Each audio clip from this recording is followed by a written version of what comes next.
It's that time again, fight fans. We're going to take a gander at all the fights you're not looking forward to in the month of May, but that you really should. This video is all about fights that aren't getting the spotlight, be they from a major promotion like the UFC or Bellator, or something like the XFC. If there's talent competing out there this month that might be making a bigger impact on the MMA scene soon, we found them and we're going to tell you why they'll be worth your MMA watch time. We even put them in chronological order, so be sure to get your calendar out. I'm Tommy from MMA On Point, and these are 10 must-watch under-the-radar fights for May 2021. Number 10, Tucker Lutz versus Kevin Aguilar. We've got a featherweight prospect finally making his promotional debut on the massive UFC 262 card on the 15th, and with all that star power, Tucker Lutz might get overlooked on the prelims, so now would be a perfect time to highlight this 11-1 fighter out of Team Ground Control in Baltimore. He's currently riding an 11-fight win streak, with 2 of those victories coming back-to-back in the Contender Series. Unable to get the finish in his first showing against Chase Gibson, Tucker would be asked back a second time and defeated the unbeaten Sherrard Blackledge in a more impressive performance to earn his shot at the Big Show. Top Gun, which is an awesome nickname, has finished every single win but one of his career prior to his time on the Contender Series, which he attributes to a bit of the old octagon jitters. But now that he has a few fights under his belt under the big lights, there's a good chance we'll see him go back to knocking people out left and right. And his first test will be the 4-fight UFC vet Kevin Aguilar. Kevin's on a 3-fight skid, but he's fought some tough competition like Dan Ige, so this is a solid debut test for Lutz, who has the skills to make a pretty quick impact at 145 and possibly be a show stealer on the UFC 262 prelims.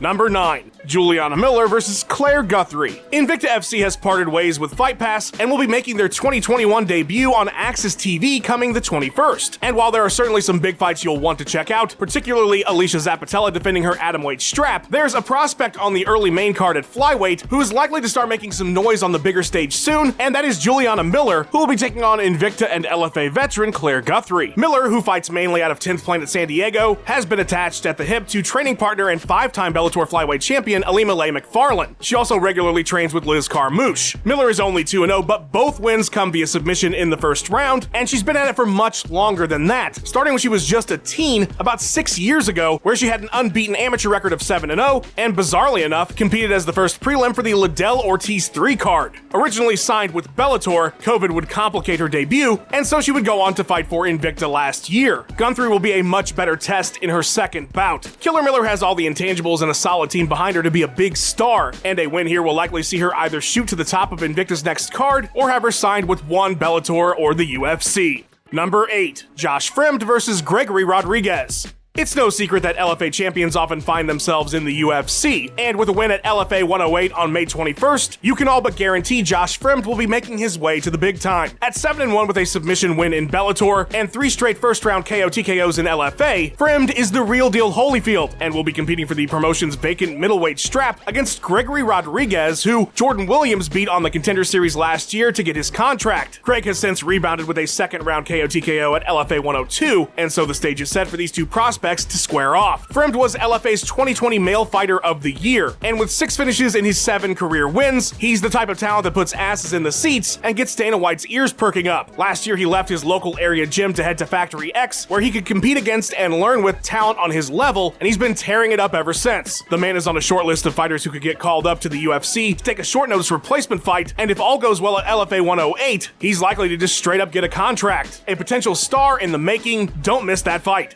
Number 7, Austin Vanderford versus Fabian Edwards. Holy shit, is the 21st of May just full of mixed martial arts, and Bellator has 3 fights for us to look out for coming up on their 259 card. The biggest, but still possibly under the radar for a lot of fans, is the featured bout on the main card, Austin Vanderford taking on the other Edwards, Fabian, as in Leon's brother. Vanderford may be better known as Mr. Paige Van Zant, but he's also a 10-0 prospect in his own right, with a rear naked choke victory on the Contender Series in 2018, and now 4 straight wins in Bellator with 2 stoppages. Fabian just lost his first main event via split decision at Bellator's Euro Series 8, but prior to that he was a perfect 9-0 with 5 wins in Bellator and 4 in BAMMA, with 6 finishes overall. These two may be a bit more high profile because of their relationships outside the cage, but they are legit prospects and could be making some serious noise at the top of the middleweight division in Bellator or elsewhere in any other major promotion very soon. Don't sleep on this fight, it could very well steal the show.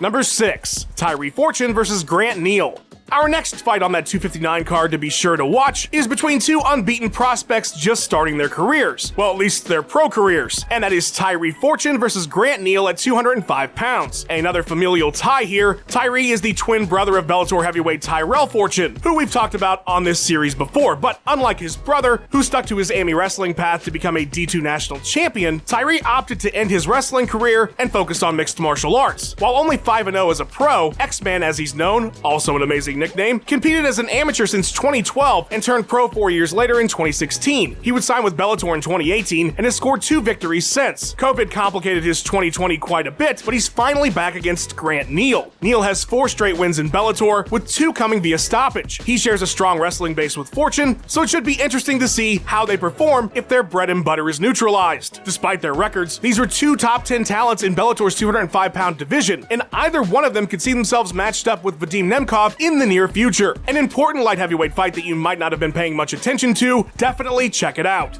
Number 5. Christian Edwards versus Ben Parrish. And finally, the last fight you need to make sure you watch on a jam-packed 21st of May is on the Bellator prelims between 6'5" Christian Edwards, no relation to Fabian or Leon, and Big Tuna Ben Parrish. MMA nicknames have really stepped their game up. Edwards is being compared to John Jones. That's a great sign, so long as they're referring to what he does in the cage, and they are. Christian, too, is a Jackson Wink product and has only known Bellator as a pro. They snatched him up right away in 2019, and he's won 2 bouts for them each year since. 259 will be the start of his 2021 campaign. Edwards has 3 finishes in Bellator, 2 of which came in the first round. They're not throwing him to the wolves just yet and keeping him against talent on his experience level, but a few more wins and they're not going to be able to keep him off the main card any longer. Bellator has a very interesting 205-pound future. Number 4. Danielle Wolf versus Felicia Spencer.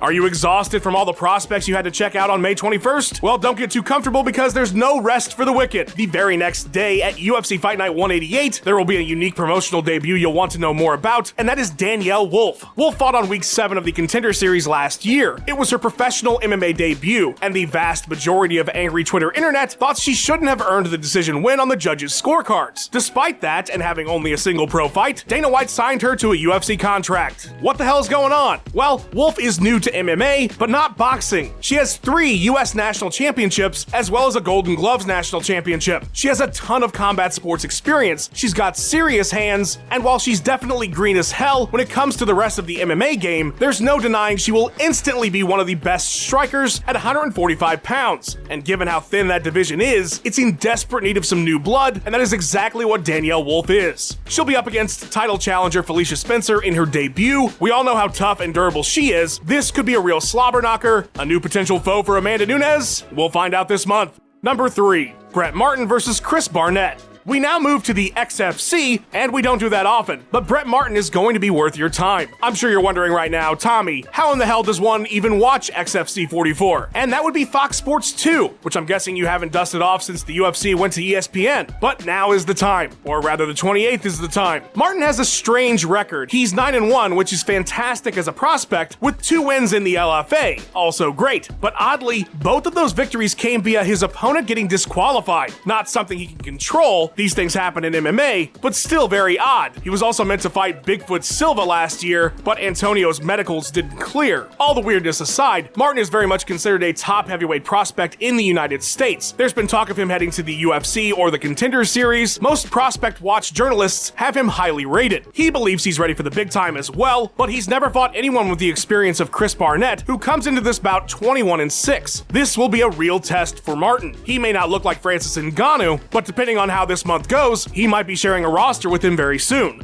Number 2. Zhang Jingnan versus Michelle Nicolini. We're heading to Singapore for one championship, where the promotion will be putting on an all-women's card on the 28th with an atomweight Grand Prix to boot. And while that's likely to be all kinds of fire, if you check out any fight on this card, make sure it's Zhang Jingnan trying to get that double champ status against Michelle Nicolini. The Panda, again a fantastic nickname, is a top-tier talent out of China, and in my opinion, so completely underrated despite the insane success she's had thus far in her career. At 15-2, 2, she's one's current strawweight champion and has defended the title 4 times. She's never been defeated in that division. She's only one of 2 to ever beat the super popular atomweight champion Angela Lee, the other would be her opponent Nicolini, and yet she still flies under the radar. Nan defeated Lee at strawweight and then bumped down to atom, but was unable to take her title there. She was going for triple champ status. That is amazing. Her eyes are on the flyweight title now. With 10 finishes in 15 wins, the Panda is a showstopper. She just recently moved to Evolve MMA. I don't know why she's not more popular, but do yourself a favor and watch her compete at One Championship in Power later this month.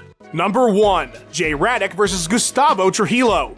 Our final fight this month that you're going to want to check out comes to us from CFFC 97 on the 29th live on Fight Pass. Now, I can't guarantee that someone will literally lose a finger on this Cage Fury FC card, but I do know that their top talent oftentimes finds their way to the UFC. And there is a unique co-main event prospect that I think will be worth your time. A very under-the-radar talent in RADICK. At 3-0 as a professional, with 3 first-round finishes, you would think the guy would at least be turning a few heads, especially since he's an absolute monster at 6'5" and looks like he could play a superhero. But he's struggled to find anyone willing to fight him at 205 pounds in the Philadelphia area, which has forced him to travel to Washington State, and with COVID and the expenses that come with being a regional talent, RADICK's only had 3 fights since he turned pro in 2018. Enter CFFC, which is stationed in his backyard. Having missed all of 2020, Jay is looking to finally get the exposure someone as physically gifted and exciting as he is in the cage would get under normal circumstances. He's been training consistently despite his lack of fights. RADICK might just explode onto the scene here with a big win on this CFFC card, as this will be his first larger exposure to the mixed martial arts community. A former basketball prospect turned MMA prospect, Jay is very much under the radar, but if my hunch is right, that may not be for very much longer after this card.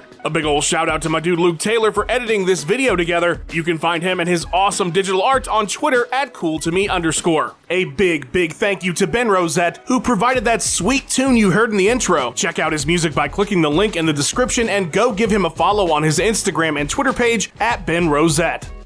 Thanks for watching. Please give us a like and subscribe. We've got 3 new videos or more for you every single week. Let us know what you thought of the video in the comments below. Follow On Point MMA on Twitter and have yourself a wonderful day.